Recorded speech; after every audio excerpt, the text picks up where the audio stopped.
Hi, welcome to the course Software Automation Testing with Python.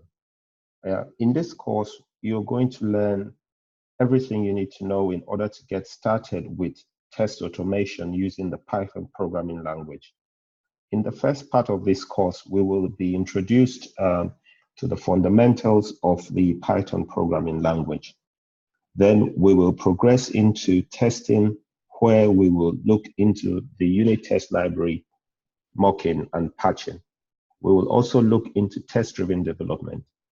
In addition, we will focus on testing on the web with Python, where we will look at testing web applications and RESTful APIs. To note, this course is not intended to teach web development. However, our focus is test automation with Python. Thus, we will look at doing unit integration and systems testing. We will also go about setting up a continuous integration pipeline for our solution. And finally, we would implement acceptance testing with behavior-driven development and Selenium. So why use Python instead of any other object-oriented programming languages? We opted for Python on this course because of its current ranking. According to GitHub's annual State of the Converse Report 2019, Python is ranked the second most popular programming language in the world after JavaScript. Furthermore, Python is considered the fastest growing programming language of the third quarter of 2019, and it is projected that this popularity will continue in the near future. So Python isn't just popular amongst software engineers, but it's also very popular amongst mathematicians, data analysts, accountants, network engineers, cybersecurity professionals, and kids. In fact, Python is the most ideal programming language for anybody or anyone interested in development or learning how to write programs. But why do people learn Python, and why is Python such a special language? There are several reasons for this, and we are going to mention a few in the next slides. First, with Python, you can solve very complex problems with less time and shorter lines of code compared to other languages. That is why huge companies and software development houses have embraced Python as their language of choice. Examples of companies that are using Python currently include Facebook, Dropbox, and Google. Take, for example, this programming task, which requires us to extract the first three characters from the word programming. We have assigned programming to a variable called str, and below are two examples of how this task is implemented in JavaScript and in Python. Just looking at these two examples, we can see that how short and cleaner the code in Python is, which is the second solution. And there are several other examples of this, and of which we will see further into this course. Another reason why Python is so special is because it's a multi-purpose language that can be used in several areas. This includes web application development, desktop application development, mobile application development, penetration testing and hacking, automated software testing, other automation tasks like robotic process automation, AI, and machine learning. So for anyone wanting to upskill into one of these high-paying areas within the technology space, Python is that ideal programming language for you to learn, because it puts you in a good position for jobs in these areas. Additionally, Python applications can be built and run across multiple platforms. So it doesn't matter what platform you're using. It could be Mac, Windows, and Linux, which are the most popular ones. you can actually develop your application on a Windows platform, and you're able to run the same application on a Mac platform or a Linux platform. In addition, Python is also a high-level language, which makes it robust and does not act as an impediment for complex tasks, such as memory management, as encountered when developing with languages like C++. Furthermore, Python has a large community of supporters and developers that provide access to solutions. So if you begin learning the Python programming language and you have any problems or challenges, there are several contributors online, and all you need to do is actually just search for your problem and you will find a solution out there that will be useful when you're doing programming. Not only does it have a large community, Python also has a large ecosystem. And by ecosystem here, we mean libraries, frameworks, and tools needed for development. There are currently 2 versions of Python out there, Python 2 and Python 3. For this course, we are going to use Python 3 because Python 2 will not be supported after 2020. Hi, my name is Lambert Egbe, and I'm going to be your instructor on this course. I am a test consultant, and my role includes setting up quality assurance functions and teams in a variety of software development projects. So I also write automation tests as part of my day-to-day tasks in my job. So to learn about me and other courses on offer, you should head to our website, itupskilling.co.uk, where you would get information on other courses and training programs we offer. So now let's get started with setting up on our environment for this course.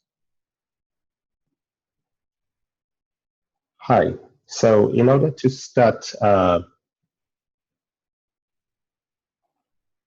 developing with Python, we would need to install a few programs on our machines. So the first thing we would need to do is download Python, and we just go into a browser, search for the word Python, and that will refer us to python.org. And in python.org, if we go to download section, there we would have the latest version, stable version. So I'll assume that you're using Windows. So you would grab the latest download for Windows. If you're using Mac or another platform, you would have options to download that here. But if what happens on the website, it will take you directly to your platform's version when you select the download tab here. So currently, the latest version as of this recording is Python 3.8.0. However, on my machine, I've got an older version of Python, which is still relevant and which doesn't pose any problems. By the time you might be watching this course, there might be a later version of Python, but just go ahead and download it. So all you need to do is click on here, and you would see then that an executable file is downloaded. All you need to do is hit run to execute that, and it would give you an option to install. So this might be different on your machine, but what you would do is just follow the steps on here and make sure you don't uncheck anything. Just follow the steps and click next. And you could create a shortcut if you want to, and go ahead and do the installation. So when you hit this install button, the installation will start. So I'll let you get on with that, and once you're finished, we would continue. So now that you've installed Python, what we will need to do is to ensure that we have successfully installed Python. So for Windows users, you go to your command prompt, open your command prompt, and all you need to do here is enter Python and hit enter. So you type Python and hit enter, and there you would see your version of Python. In this machine, it is 3.7.3. And what you currently see here is an environment which is called Python interpreter. And what this program allows you to do is to enter and execute Python code directly in this interactive shell. So usually you could do something like add two numbers. Say we add 2 plus 2 and we hit enter, we'll get results. The result will be returned 4. We can also enter an expression like a mathematical expression like 2 is greater than 1, and we will be return a Boolean response of true. If we enter a mathematical expression like 2 is less than 1, which is false, we'll get a Boolean expression of false. We can try other things like, say, we enter an expression 2 greater than space nothing, and then we hit enter, and we get this message here, which is telling us that there is an invalid syntax, and which is an error. Basically, a syntax error represents a grammatical error in programming, meaning something is not grammatically correct. In our case, we have an incomplete expression, and our interpreter has identified this correctly. So the Python interpreter helps us to enter simple expressions to see Python programming in action. But in a working environment or a software development project, you would rarely see anyone using an interpreter to write programs on a daily basis. What you would see them use is a code editor or an integrated development environment. So now let's go ahead and install a code editor. For this course, we will be using a code editor called Visual Studio Code. And we will be using an IDE called Pycharm. So let's just talk a little bit about IDEs. An IDE is a code editor that has got extra features, including things like auto-completion abilities, code debugging capabilities, testing frameworks, version control plugins, etc. Some examples of IDEs include Visual Studio, Eclipse, which is mainly used by Java programmers, IntelliJ as well, used by Java programmers a lot, Pycharm, which is used by a lot of Python programmers, and some examples of code editors include things like Visual Studio Code, which I've mentioned earlier, Atom, and Sublime. So for this course, we would use Visual Studio Code and Pycharm. Pycharm reason because it's powerful and it's a Python programmer's preferred choice. For Visual Studio Code as well, it's a code editor which is very powerful, and we would use that in the first part of this course. So let's go ahead and download Visual Studio Code. So we would simply go into a browser and search Visual Studio Code. And we go to the website, which is code.visualstudio.com. So if you're using Windows, again, by default, you would just be returned the option to download this. There'll be a button available on your screen which allows you to download the stable build for Visual Studio. So all you need to do is hit this download button and then run the executable file, which will be downloaded. And once you've done that, I'll see you there. So we'll go ahead and give you a minute to go ahead and download Visual Studio Code. Hi, so if you've successfully downloaded and installed Visual Studio Code, you can search for the program on your machine wherever you have installed it and hit enter, and you would see this.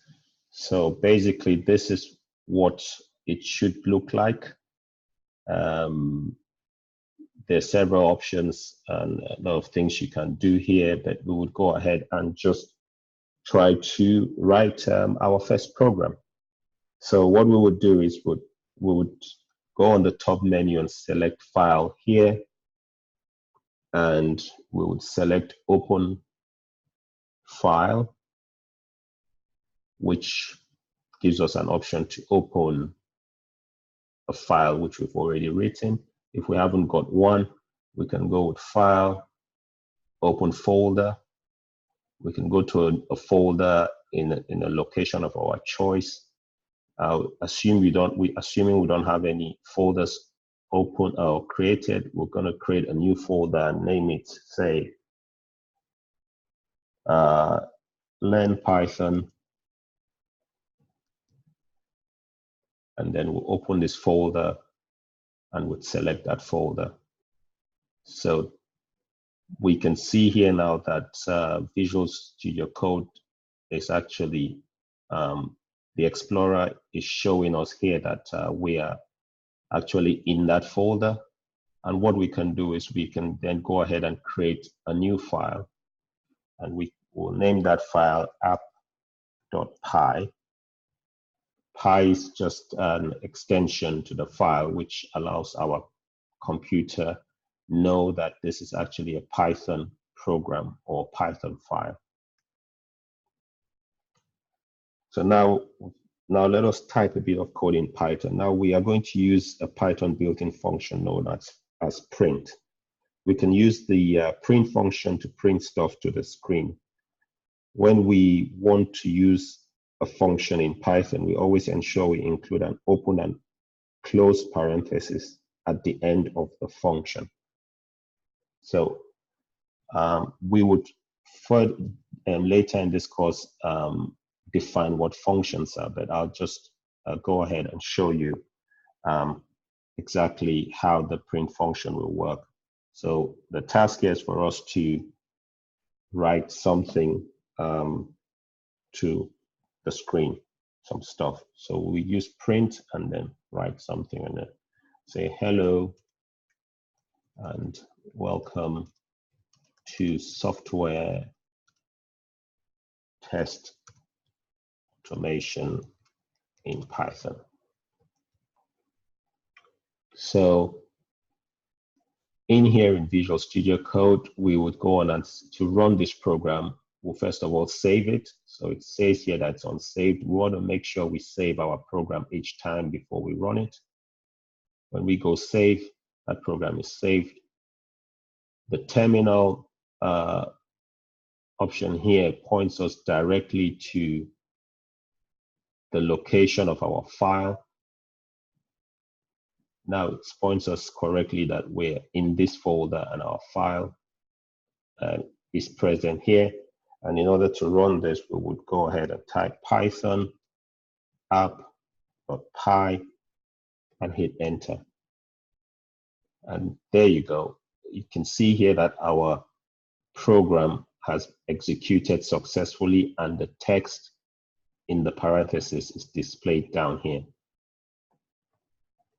So usually we will run this from a terminal like we've done here, but again, it's not something you would do often, running like your programs in the terminal as a software tester. And the good thing, the beauty of Visual Studio Code is it gives us that capability to run this in a different way, which is much more easier and flexible to work with. So we would do this by installing extensions, which will enable or empower Visual Studio Code to be more powerful and more user-friendly. The first extension we would go ahead and install is Python. So this icon here allows you to search for extensions in the Visual Studio Code marketplace. And most of these extensions are readily available. You just need to know exactly which one you wish to install. So the first one we will be looking for to install, or looking at installing, is Python. This particular extension here. And you can see when you click on it, it actually displays, Visual Studio Code displays further information.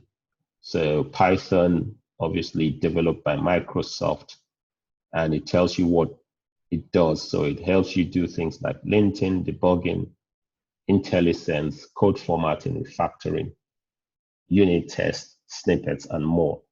So this extension is very useful, and we would go ahead and install it.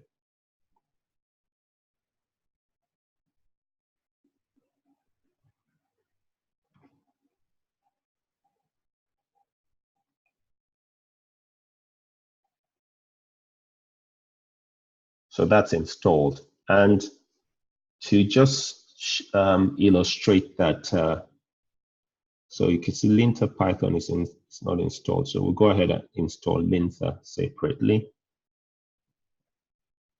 So that's been installed.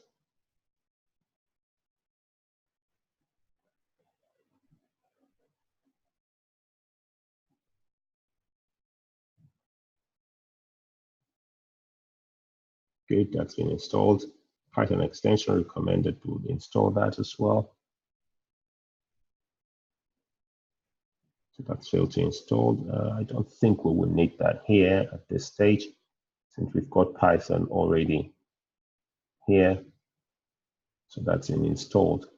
So I will just illustrate to you what some of the benefits of having the Python extension installed. So at the moment, we can see here that this line of code has been perfectly written, in the sense that there are no errors. What the linting feature of this Python extension gives us is it helps us identify problems. Say, for example, this print function will only work when we have parentheses in place. If we took off this parenthesis and go ahead to try to run our code,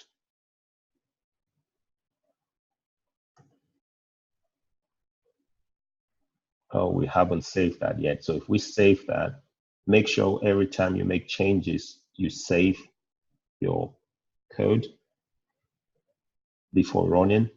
If we go ahead and run python.app, we can see here that there is an error, syntax error, and missing in call to print. So we're missing those parentheses, and in the command line here, we can see that there's a problem. However, what linting helps us, or the Python extension feature linting helps us to do, is we are able to identify problems before we even run our code. That is why we see this red squiggly line under the text here. Without the Python extension, we wouldn't see this. But what this is helps us do is we are able to identify problems even before we save our code.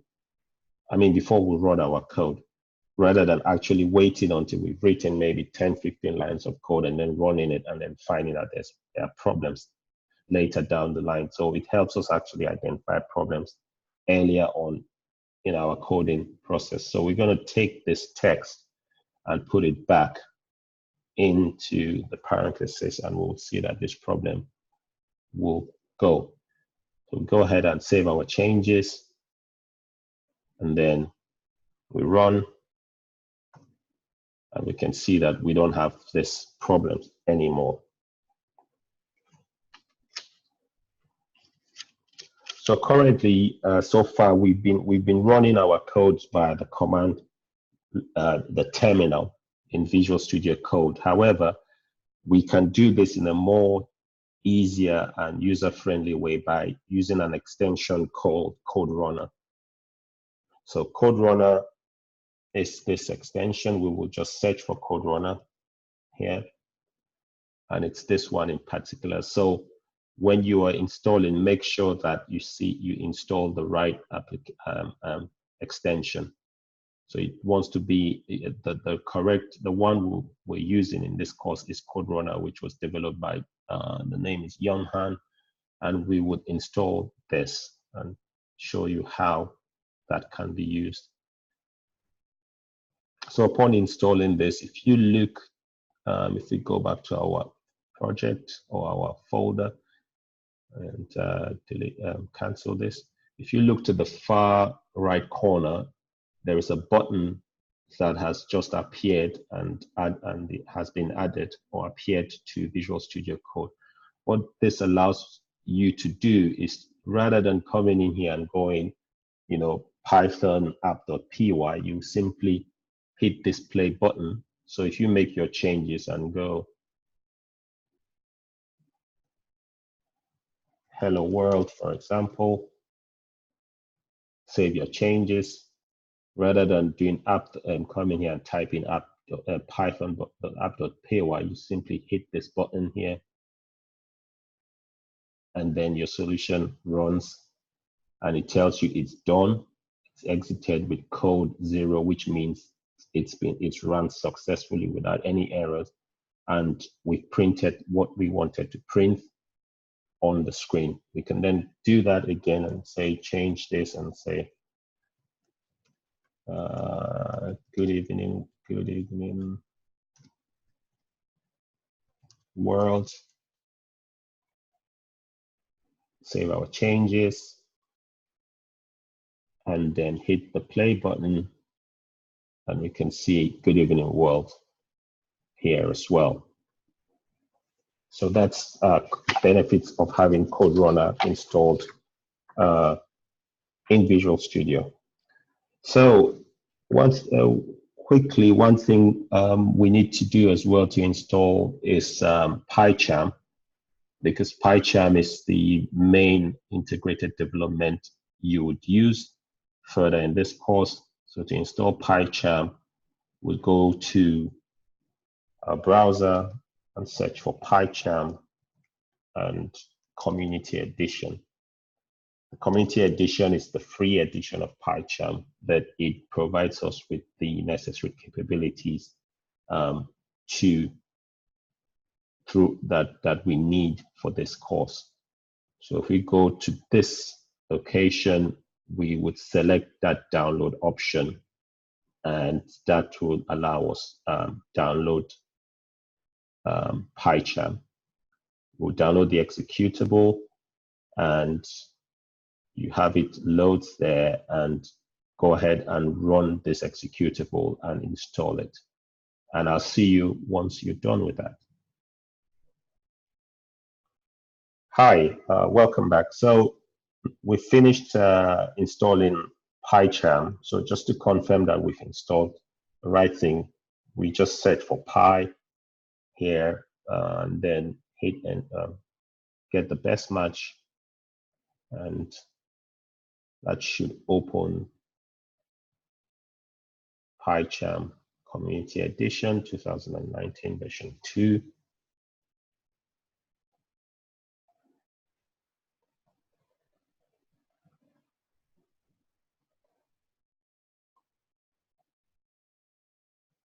There we go. And this is what Pycharm integrated development looks like. On there, we have a sample project, which we had kind of started writing initially. You wouldn't have this folder. You would have to create your own folders and stuff.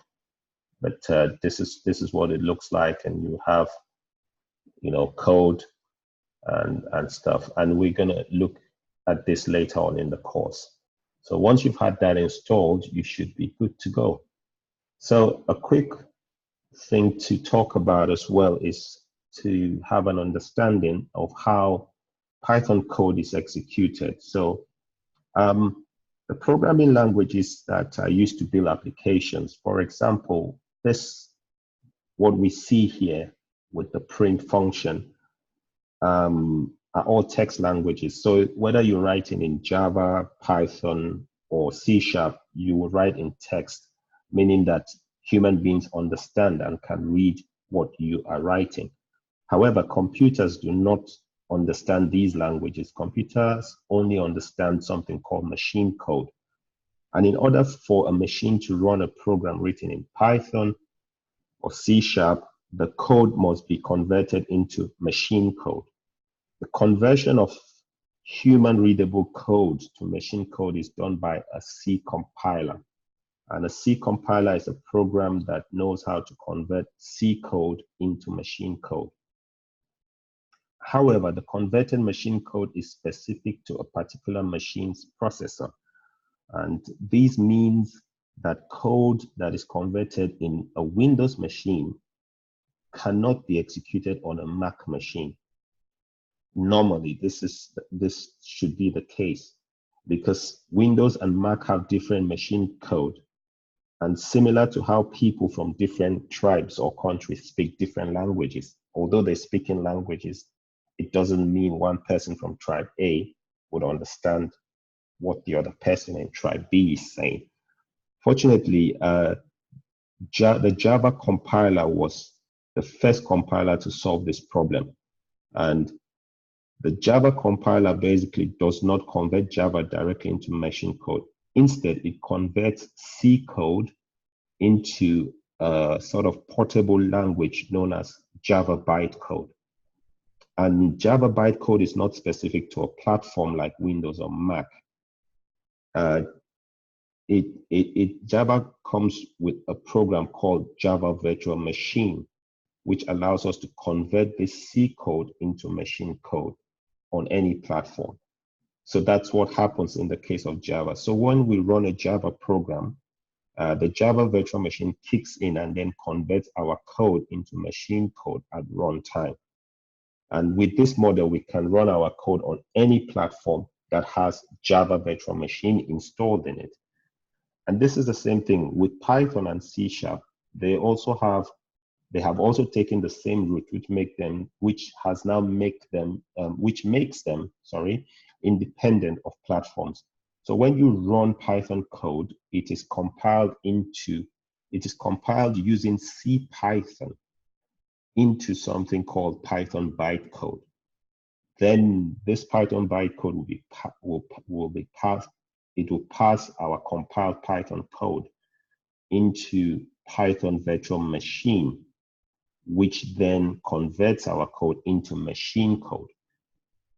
And then that allows our computers to read our Python code and interpret it correctly and execute our applications.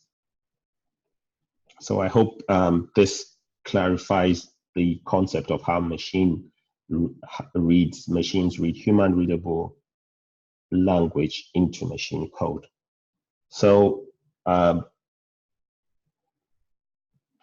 is it for now. I hope you have managed to install everything and everything works for you as well. Our next thing will be to go into programming itself. We would look into things like primitive types, control flows, functions, data structures, exceptions, and classes. And this will be very basic Python programming concepts. And we'll also look at object-oriented programming concepts in general. The course going forward is based on the fact that students do not have any background knowledge in programming. So it will be very basic and we will take you slowly through the process. So without further ado, we're going to start And I'll be looking forward to you joining us in part 1 of the course, which is Python programming. Thank you very much.